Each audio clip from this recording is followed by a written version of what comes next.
مخصص لتربية الكنار، يعني واحد لاراس اللي تجربات اول مره في المغرب. وهذا اليوم كيتنظم بشراكه مع المنتدى الوطني ديال الافران ولا سوسيتي افي كونترول والغابه النموذجيه لافران. غادي نفتح واحد القوس على الغابه النموذجيه لافران. ربما شي وحدين فاهم الاكثريه راه ديجا سمعوها وراه حضروا معنا في الانشطه، انما الناس بزاف راه حضروا معنا في الانشطه. الغابه النموذجيه المبادئ ديالها وهي التنميه المندمجه بشراكه فعاله، وهذه التنميه المجاليه المندمجه بشراكه وفي مجال معين. اذا نهدف الى التنميه المندمجه لكل مجال، لان كل مجال يعني يقطنه سكان ويديره ويدبره سكان. وكان يعني المجال ما يمكنش ثروه طبيعيه كيفما كانت، اما التربه ولا الماء ولا الغابه ولا اي نشاط اقتصادي بوحدو غادي يكفي الحاجيات ديال الساكنه. اذا كنعتمدوا على التنميه المندمجه المجاليه، يعني المجاليه بشراكه مع جميع الفاعلين. هذه هي المبادئ ديال التنميه ديال الغابه النموذجيه للافران. وفي هذا الاطار ويعني عندنا بزاف ديال لي زاكس، بزاف ديال الركائز اللي كنشتغلوا فيها. ومن بين هاد الركائز وهي دعم أنشطة مضرة للدخل لفائدة الساكنة القروية. وفي هذا الإطار يعني باقتراح من لا سوسيتي افي كونترول قمنا بواحد التجربة ربما غيهضروا عليها بالتفصيل. واحد التجربة ديال الكنار دوشير، الكنار اللي كيعطي اللحم وفي وقت وجيز 50 يوم ويوصل 4 كيلو. المهم هذا الشيء غادي نخلي التفاصيل في العروض اللي غادي تجي من بعد. قمنا بواحد التجربه كنشكروا اون ريميرسي لا سوسيتي افي كونترول اللي جابت لنا واحد 500 تيت اللي درناهم كتجربه. فرقنا واحد 5 لكل عائله في مفرقه في انحاء العمله، ودار لهم واحد التتبع. وحتى هو غادي يكون واحد فيديو اللي غادي تشوفوا هذا الشيء هذا. اذا حنا الهدف ديالنا ديال هذا اليوم وهو التعريف بهذا السلسله، بهذا النموذج ديال الالفاج جديد اللي ربما حنا كنقصدوا به التنميه الاجتماعيه والاقتصاديه. يعني غادي تشوفوا بينما هذا الكنار ماشي بحال الدجاج الرومي، ما كيطلب لا تلقيح لا والو لا هذا، يعني غير راسو سارح تالع وكيقضي الغرض. اذا غادي تشوفوا حنا اللي كانت هو الناس يقدروا ياكلوا. مثلا يجي الضيف يذبح واحد الكنار غادي يقضي الغرض لان فيه 4 كيلو، ولا غادي حنا من بعد الى هذا الشيء لقى واحد يعني النجاح، واحد يعني ماشي النجاح، واحد التحسيس والناس بغاو ينخرطوا في هذا الشيء. حنا ربما كنفكروا باش نديروا واحد الشراكه، واحد البارتناريه مع لافي كونترول باسم الغابه النموذجيه لا يفيمي، وغادي من خلال الجمعيات المحليه الترابيه غادي نطوروا هذا الشيء. وغادي نطوروا حتى يعني غادي نحسوا وغادي نطوروا حتى البيع ديالو الاقتصاد ديالو في الاسواق الاسبوعيه القرويه باش يتباع كما البيبي اللي كتشوف. اذا هذا لان الثمن ديالو غيكون رخيص، وحتى الفائده ديالو حتى الصحيه غيبقى احسن حتى هو ما فيش اكثر. ربما هنا معنا الاختصاصيين مع الدكاتره حتى هنايا غادي يقول لكم بينما حتى الكوليسترول ربما اقل الكوليسترول فيما يخص لا فيوند فولاي. اذا هذا يوم مفتوح للتعريف على هذا الكنار. وحنايا غادي من بعد غتلقى العروض غادي تفتح المجال ديال الاسئله. وحنايا الهدف ديالنا كما قلت لكم في الغابه النموذجيه حنا جينا هنايا حنا يعني كاين فعاليات الغابه النموذجيه كتجمع واحد جميع الفعاليات المحليه من اساتذه باحثين، انا شخصي استاذ باحث وجمعيات محليه وجمعيات ديال المجاليه والناس بريفي، يعني جميع والجامعات المحليه، جميع الفاعلين مجموعين في الجمعيه النموذجيه لفران، لان باش نقدروا نحققوا هذا الهدف السامي وهو التنميه المندمجه المجاليه بمشاركه فعاله وبراغماتيك. Je suis Vivien Harry, je fais partie de la société Harry Control et nous chargeons aujourd'hui de la logistique, de l'exportation et de l'ingénierie avicole dans le monde entier. J'ai rencontré un certain nombre d'entre vous il y a un mois au SIAM et je suis ravi aujourd'hui d'être parmi vous pour participer à cette journée ayant pour thème la découverte du canard. Alors en premier lieu, je tiens à remercier monsieur, alors il s'est absenté, monsieur Ben Fattah, qui était la première personne que j'ai rencontrée au Maroc et qui m'a permis de rencontrer les acteurs locaux pour poursuivre cette expérience et lancer cette expérience.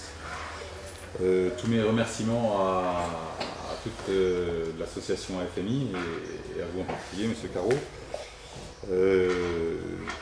puisque vous œuvrez pour la protection de la forêt d'Ifrane et dans ce cadre-là, vous nous avez encouragés dans notre démarche de création de la filière.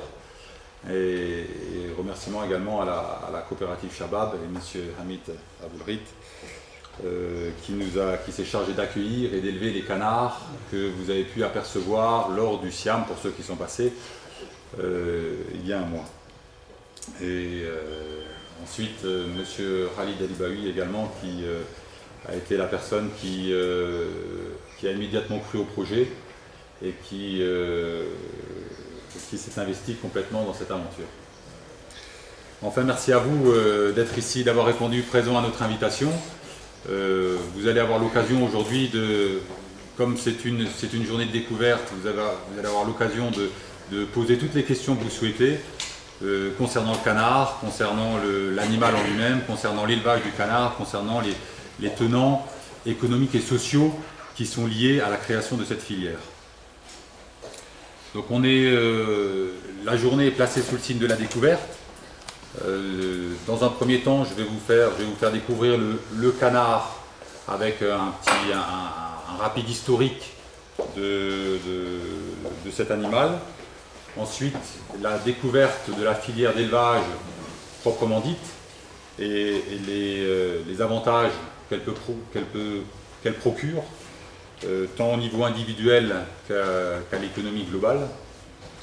Et enfin, c'est une découverte, je pense que vous tous ici présents avez une expérience qui peut être au niveau de l'élevage, sans doute pas au niveau du canard, mais nous allons pouvoir avoir un échange d'expériences qui nous permettra d'envisager la création de cette filière et une implantation durable de cet animal sur le territoire marocain.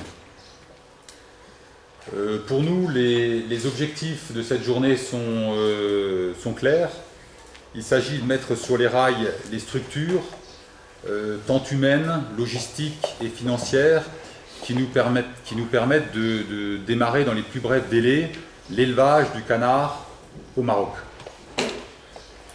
Et puis, bien évidemment, nous aurons l'occasion à la fin pour le déjeuner de déguster l'animal. Je crois que vous êtes également là pour ça, pour ceux qui ne le connaissent pas, et le canard qui a été préparé suivant des recettes marocaines, et pour avoir suivi un petit peu la fabrication des plats, je crois que ça a l'air extrêmement appétissant. Alors, moi aussi, je vous remercie d'avoir fait cet événement. Et je tiens à souhaiter la bienvenue à tout le monde, ici au niveau du parc national, parce que le rôle du parc, c'est ça. C'est de promouvoir toute activité génératrice de revenus. Et c'est dans le but c'est presque les mêmes buts, les mêmes objectifs que joue l'association Forêt Modèle. Je n'ai rien d'autre que je vous souhaite la bienvenue, que vous pouvez profiter très bien de cette occasion pour adhérer à cette filière canard que je connais, que moi aussi c'est la première fois que je connais, que j'assiste à cette. Et je vous remercie. Merci. Longtemps, une présentation, ça suivra une présentation sur le cycle de vie du canard, et notamment en ce qui concerne, qui va de l'éclosion jusqu'à l'abattage, et une troisième présentation qui sera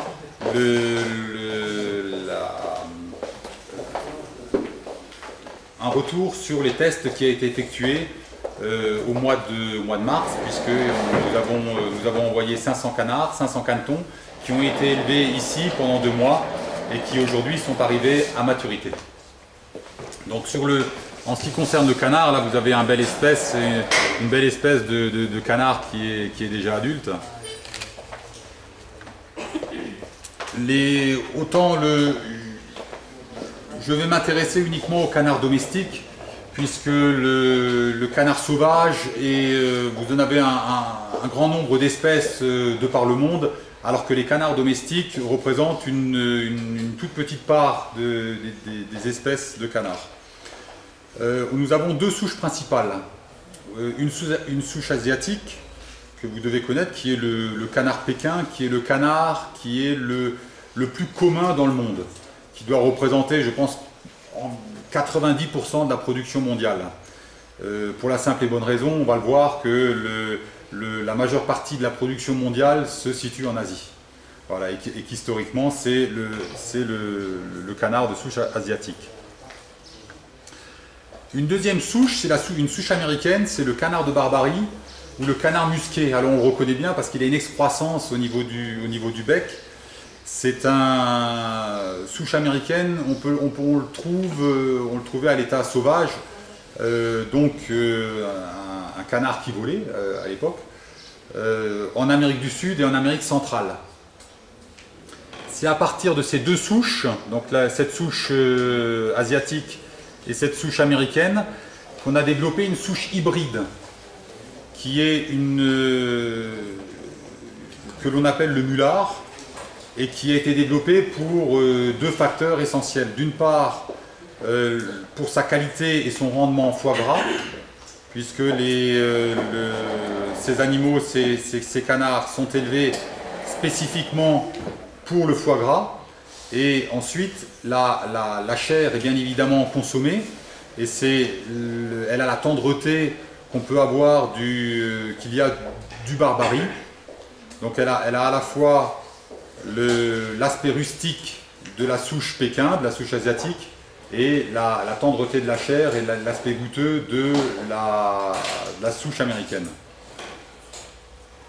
Là, vous avez peut-être je vous ai mis entre parenthèses en termes de qualité de chair ce qui est consommé notamment en France, comme le magret, le cou farci, le canard confit. Ce sont donc le magret, c'est la poitrine d'un canard qui a été engraissé. D'accord ? Le cou farci également, c'est on prend le cou et puis on met de la farce et il est mis au four. Le canard confit, ce sont des pièces de canard qui ont été mises dans sa propre graisse et qui ont été conservées pendant quelques semaines ou quelques mois pour que la viande s'imprègne bien du gras de l'animal, de son propre gras.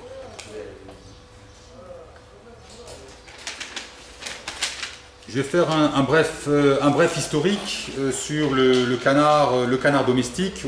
On atteste de sa présence en Égypte ancienne, donc il y a plus de 4000 ans, et on peut voir dans les cartouches de hiéroglyphes, on peut apercevoir des canards qui étaient destinés plus probablement à cette époque-là aux offrandes lors de la mort du pharaon. Donc ce sont des animaux d'offrande qui allaient dans la tombe du pharaon. On est sûr également qu'il y a eu du gavage à cette époque-là. Donc le gavage est très ancien. il est plus probable que ce soit du gavage d'oie plutôt que du gavage de canard. On n'est pas tout à fait sûr s'il y a eu du gavage de canard. Toutefois, il est attesté qu'il y a eu du gavage de canard, et ça c'est très intéressant, fait par les éleveurs afin de pouvoir traverser pendant les périodes de transhumance et de pouvoir traverser les parties de désert. Voilà, donc les réserves qui étaient accumulées naturellement par le canard lui permettaient en fait de résister. On va parler sans doute de chaleur tout à l'heure, mais à la fois ces réserves lui permettent de résister et d'avoir l'apport nutritif pour cette transhumance, et également de protéger des grosses chaleurs. On a plus récemment, la domestication a eu lieu il y a 3000 ans en Chine. C'est sans doute dans cette région qu'a démarré la domestication que l'on peut qualifier d'intensif. Il est arrivé ensuite en Europe, la domestication s'est faite assez récemment, finalement au XIIIe siècle. Ça a été fait par les Romains via l'Égypte encore. Donc les Romains ont pris cet animal d'Égypte, l'ont fait circuler dans tout leur empire, et il apparaît donc au XIIIe siècle. À cette époque-là, c'est un animal qui se domestique, mais on ne consomme que sa chair, on ne consomme que sa peau, pardon, puisqu'on mettait un mélange de sucre sur la peau était grillée, elle était consommée, et la chair était donnée aux serviteurs à ce moment-là. Deux gros chiffres. La production mondiale estimée en 2008 était de 4 millions de tonnes. Ça représente, dans les espèces avicoles, ça représente 5%. Vous voyez, par rapport au poulet, et si on englobe les trois grosses espèces avicoles qui sont le poulet, la dinde et le canard, c'est quand même important, parce que quand on voit, c'est un animal qui n'est pas, on n'est pas du tout sur le mode industriel, comme on peut l'être pour le poulet et la dinde, et c'est ce qui en fait toute sa rareté. La production de dinde dans le monde est un tout petit peu légèrement supérieure à celle du canard. Donc on peut dire que le canard c'est 5%, la dinde c'est 6% et 89% est représenté par la production de poulet. Et l'Asie aujourd'hui abrite 85% des élevages dans le monde. La France qui produit 5% de la production mondiale est le deuxième producteur dans le monde de canards. La Chine étant le premier producteur dans le monde. Je vais m'atteler maintenant à décrire le mulard. Pourquoi le mulard? Donc vous avez suivi, il y a trois espèces de domestiques. Le barbarie, le pékin et le mulard. Le mulard est une espèce qui est très développée en France. Le pékin assez peu parce que sa chair est moins goûteuse. Le barbarie est sans doute le plus développé aujourd'hui, c'est la chair la plus goûteuse, mais avec des contraintes d'élevage que l'on n'a pas sur le mulard. Donc l'élevage est un hybride entre une canne pékin et un mâle barbarie. Donc il a à la fois les caractéristiques du pékin qui est sa rusticité, c'est un animal qui est rustique et solide, et il a une viande, une chair qui est goûteuse comme le barbarie. Ça en fait un animal qui est